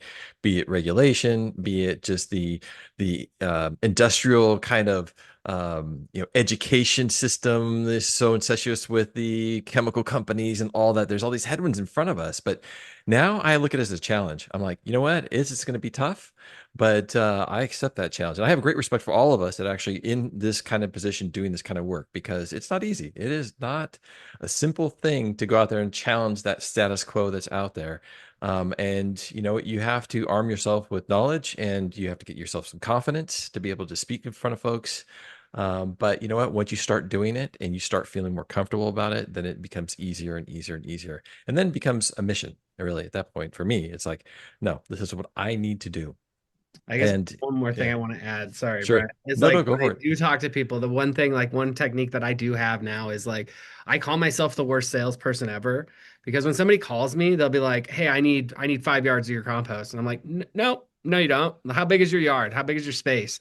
So it's like they have a yard, and I'm like, dude, 20 pounds is going to be exactly what you need of my product, right? And it's like I am constantly talking people down. Like they're way up here, and I'm like, no, no, no, no, no, no, no, no, no. Like, because you really don't need that much, there's tons of examples that we've put out, and who was talking about it? Chad was talking about it. They're putting out these small amounts of this compost and they're and biology, and they're seeing that effect. And so really it's like most people, it's like $750 a yard. I'm like, that turns into 16,000 gallons of compost extract. Like that is a great deal when you think of it in that way. So, yeah, it's just like, I don't know. I just thought of that off the top of my head, but yeah, I'm gonna go buy some of our compost when we get off this summer. Sure, I wanted to exactly. ask you guys, so like, yeah, Keisha, Casey, Brian, whoever's been operating for a while, it's like, how important is creating a long-term relationship with people who are just who come back every time and who are like, I'm doing this on a farm. Like, how important is that? I mean, It's essential. I was gonna say that's like really we have like I think we have a bunch of people that come back, but some of our larger scale clients, they get us through the winter. You know what I mean? Like honestly, like they get the catalyst through the winter because it's like they're consistent. They use the product. They keep they just keep buying from us. And I always tell people too, like however much you need in a year, don't buy that today. Let me take care of it throughout the year because you're basically buying a pet. And if you don't give water to that pet, it's going to die. So I'm like, buy what you need, spread it out throughout the year so you don't have to take care of it all the time. And those relationships, those consistent customers, that's what they keep the lights on for sure. Yeah. We are in a relationship business. I mean, really, at the end of the day, you had spent so much time and energy educating somebody. You want to invest in making that long-term relationship with folks. So yeah, I think it's essential to our business to be able to do that.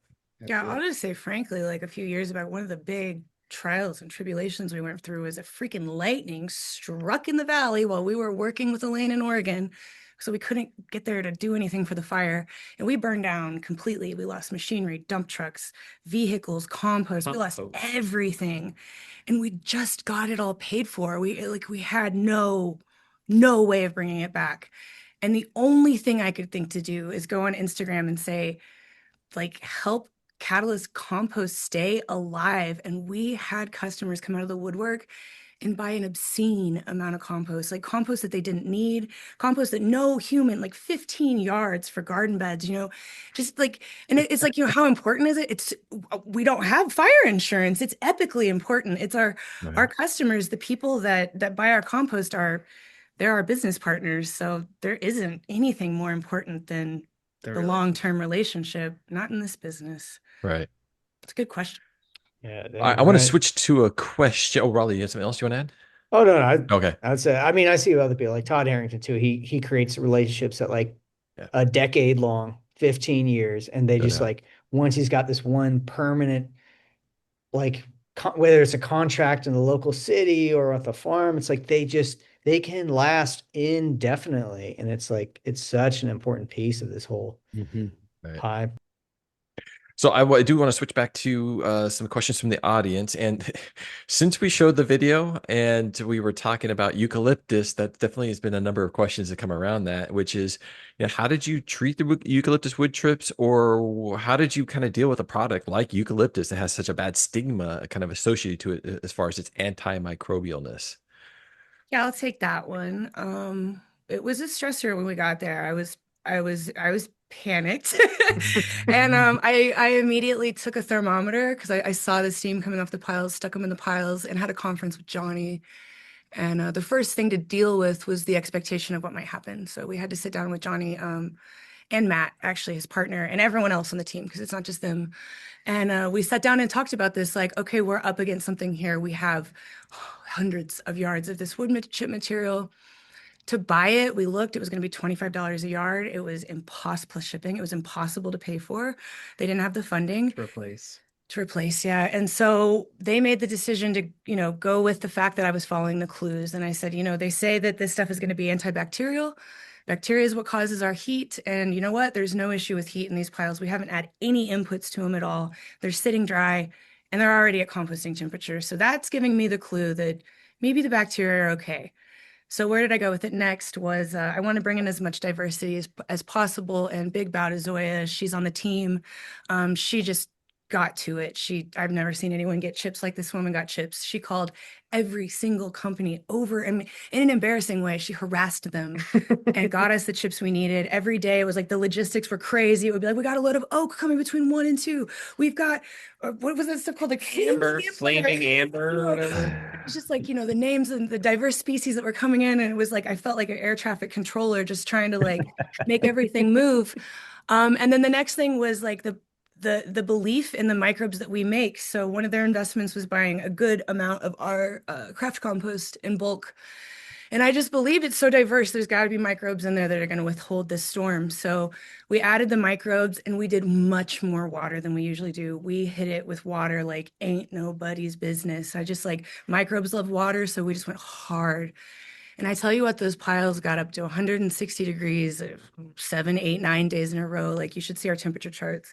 I thought it was going to fry the compost and there wasn't going to be anything living in it because it was so flippin' hot. But we decided to check because I won't say we were all, I was panicking. I was just like, the quality of this compost on the other side is so important. This is my job. If they pay me this much money and then we fail, oh my God. So I put the compost underneath a microscope on week 2 while it was still in its extreme heat phase. And we saw these little blessed testate amoeba. I've never seen them before. They're kind of like a yellow orange color, different shape than I've ever seen. And they were going gangbusters. They were in every single view, like 50 of them. And there was fungi too, no nematodes yet. 2 weeks later, we checked it again. And those little yellow guys were they're just lowering in population. They were still there. But we saw Arcella, we saw all the normal testate amoeba shapes that we see, and we saw it in diversity. We also saw a good amount of nematodes, which is awesome when the pile's still that hot, right? So at a month, the entire ecosystem was there. It was all growing, and I calmed down, and we started to feel pretty good about the product. And then we've just been following it. And like Johnny said, it's not breaking down like ours does. It's still kind of mulchy looking, but the ecosystem's there. They're using it as either mulch, extract, or tea, or selling it to people that have an understanding of how to use it. So yeah, we learned a lot. It was an exceptional experience, but it was really Johnny and Matt's the commitment to the possibility that we might fail. That's what gave us the space to operate like this, because we never would otherwise. I would have probably just packed up my stuff, went home, risked the hit on the transport, and then come back later when we had proper inputs. So Johnny's is the reason that we know how to do this. So thanks, Johnny. I mean, it's the microbes that went to work that they heated up the way they do. That's telling you that it's working. And yay, the grain that we put into it did not grow except on the sides where it wasn't in contact with the eucalyptus. And then with a little research, we found out, oh yeah, well, eucalyptus has those Allelopathic elements that keep starts from growing, and that those disappear with the biodegrading process. So yeah, there's grasses growing on it now that we have to keep pulling out, and there's mushrooms galore. So it was that kind of feedback that we were, getting within the first couple of days, first week, that we continued with the eucalyptus and other varieties. Yeah. So the biodiversity was, and the microscope, to me, it just feels really kind of confidence building to see what's going on under the microscope. So I'm getting better at identifying these species and the abundance of them.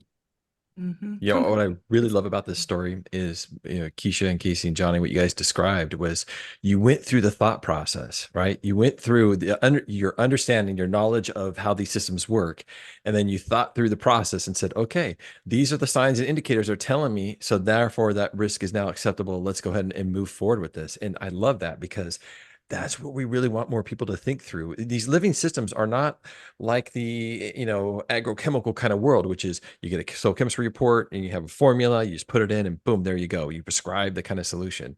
These are living systems that are highly variable, and you have to pay attention to it and hear what it's trying to tell you. And then from there, make very thoughtful decisions. I love that you guys went through that process. I think that's And great. we adjusted the recipe according to the heat was actually too much. And Yeah, so, pile one was too hot. yeah. Right. And so we made sure it didn't get up over 170. Then the next pile we built had less nitrogen, and etc. By pile five, piles 4 and 5 We're were perfect. perfect. Pile 3 was really dialed in. So that's another thing is, yeah, Brian, it's a good point. It's not just a recipe. It's an active relationship. You're paying attention to microbes on a scale where, yeah, there's a lot going on. A Mhm. lot of nuance to Sure. what we do. And I think that's one of the biggest differences between like a regenerative agriculture, regenerative kind of practices versus like the agrochemical or conventional kind of style, is you have to think differently. You really do. You have to get in a mindset that's very different. And that's hard for a lot of people. It was very hard for me. I know, going through that process of making that change. Not easy. I came from a very prescriptive kind of methodology, and getting into these kind of highly adaptive ecosystem kind of thinking, it was tough. But once you get there, then it definitely helps out. So, well, I know we're getting kind of close to we were already 20 minutes past. Panelists, you guys want one more question, or are you guys kind of on some time constraints here? I'm game either way. I'm open. I'm loving this. All right. One more question. Right. We'll do one more question. And this is a question, and maybe this just impart some wisdom to folks. And here's a question that we kind of teed up for you all. And if just kind of give advice to folks. So, if someone is early in this journey and considering stepping into this work, what would you want them to understand that isn't obvious at the beginning? So, what is something that you would impart upon somebody and say, hey, I've gone through some school of hard knocks. Let me impart some wisdom to you as you're starting this journey. Who wants to take the first one? I do want to just bring it back to like, well, this is an intrinsic question on how you're evaluating your own success against what measure of success. So I would say be kind to yourself. Mm. Also consider different versions of success, and also different versions of where we're at as a world, and know that that is changing too. So that bar of success is probably also changing. So just like compost, right? We are not in any static state. So keep going, and also these little incremental wins, um, even if they're not majorly huge or impactful, they are also success. So just putting that all in perspective. That's a great perspective Yeah. to give. Yep. Who's next? Thank you, Kourtnii. I'll go. I'll go. Um, it relates to Courtney's. It's about your expectations. Um, I'm bad for it in life, anyways. Like all expectations are the root of all heartache, and you kind of just need to let go. And it does. It's pretty cliche, but it does work out in the end. Like. I like, yeah, it does, and just keep pushing forward. Your timelines, have a solid plan, but you know, if things you get wrenches thrown at you, just move out of the way and keep on going. Well, thanks, Jeff. Persistent pays off. Yeah, like I think everyone's kind of alluded to throughout this whole webinar is the pivot is where it's at. You're going to set out with one goal and you're going to end up in a completely different location, but be happy about it. So, and have a community around you like the Compost Academy. That helps a lot because it does feel lonely. Um, uh, yeah, I think just keep going. You're here for a reason. It's not for the money. So your heart will lead you to the right place. So don't worry about it. Just keep going step by step. Thanks, Megan. Yep, I wholeheartedly agree with you there. Johnny? Uh, it's not about the money, but I think you can make a living doing this and that you will be celebrated for bringing biology to your community.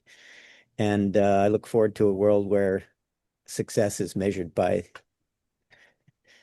the amount of life that the land can support, like how much biology is there out there? What's the biodiversity and the biomass?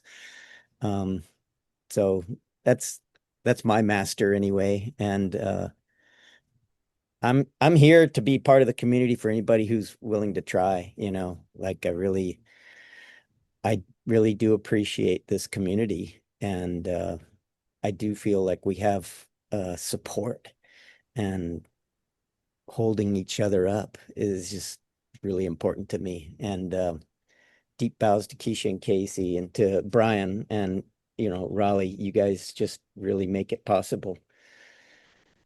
Thank you. Appreciate that. Thank you, Johnny. Appreciate it. I'll add my piece into here as well. I really do believe that community is going to be one of the biggest things. I know when I first started, I was very hesitant to reach out to other folks. I was in this kind of business mindset of competition, like, oh, I don't want to talk to my competitors. But we are not in that space. We are in a space of cooperation, and really, we all need to help each other and really drive this industry forward. And I think there's so much room. There's a huge opportunity space for us all that we should look at people who we traditionally look as competitors as actually our allies in this, and reach out and try to build those relationships, because that really is where it makes a big difference and a big change. And that's advice I give to everybody is really reach out and find community. I guess, yeah, along those lines, Brian, there was like a customer one time whose friend heard you were putting on a workshop, right? And it was very cheap, low cost workshop. And he says, wait, they sell their compost for $750 a yard and they're going to teach you how to make it? And I'm like, yeah, yeah, no, that's exactly what we're doing. Like, Sounds like a yeah, pyramid scheme. yeah, right. It doesn't sound Right. right, does it?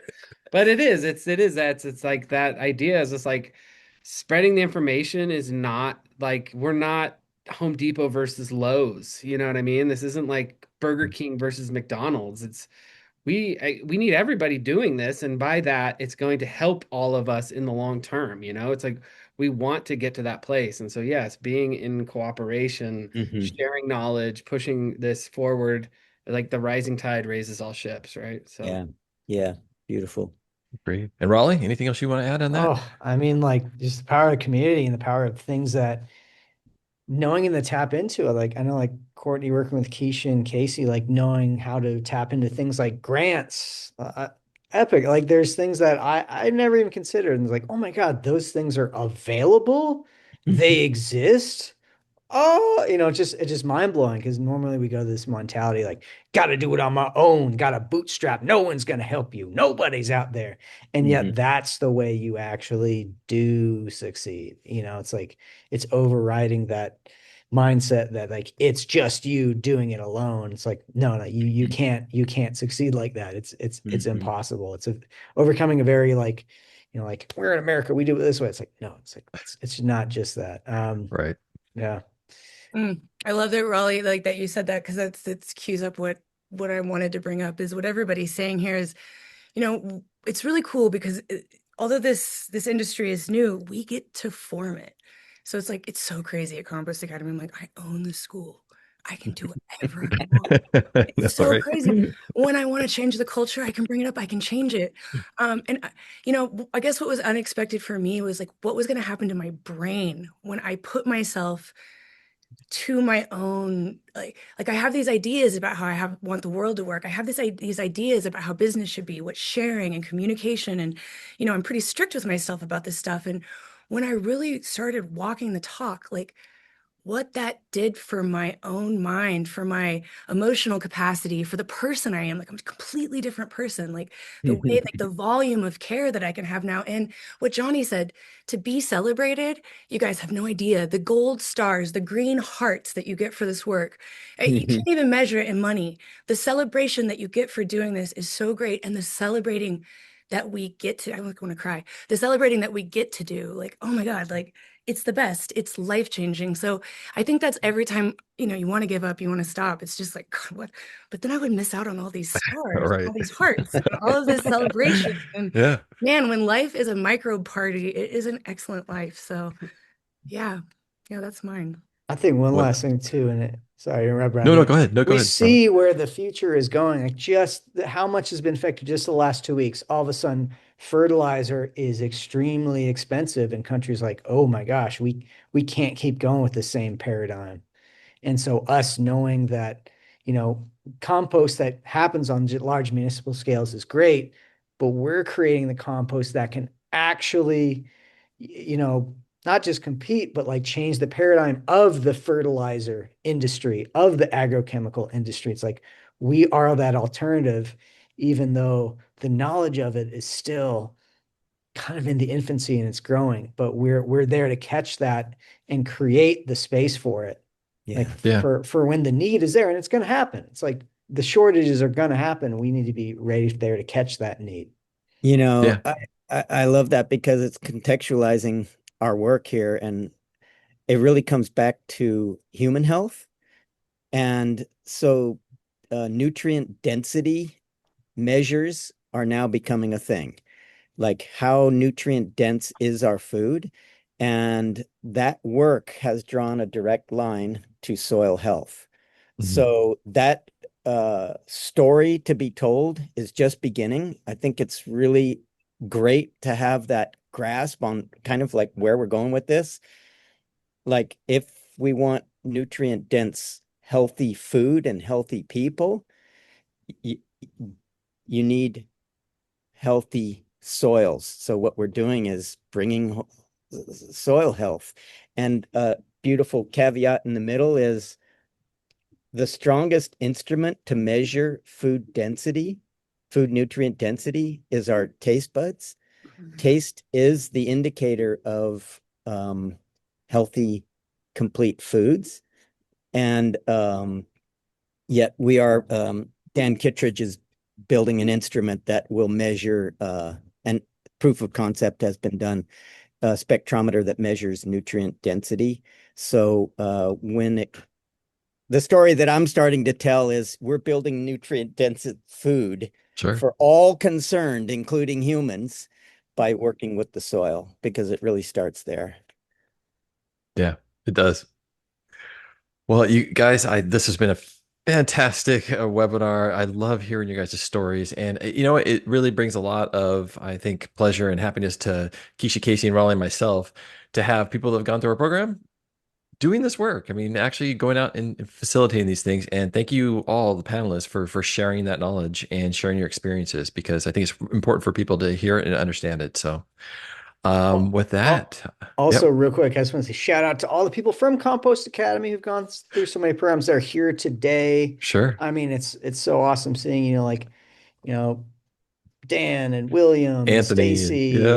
and Renee. It's like you guys are, it's so cool having this relationship. And now it's been, it's almost 2 years since I've known the people here, like just through on the webinar, and Keisha and Casey and Brian. It's much longer. Yeah, it's so great having these relationships. Just keep building and building.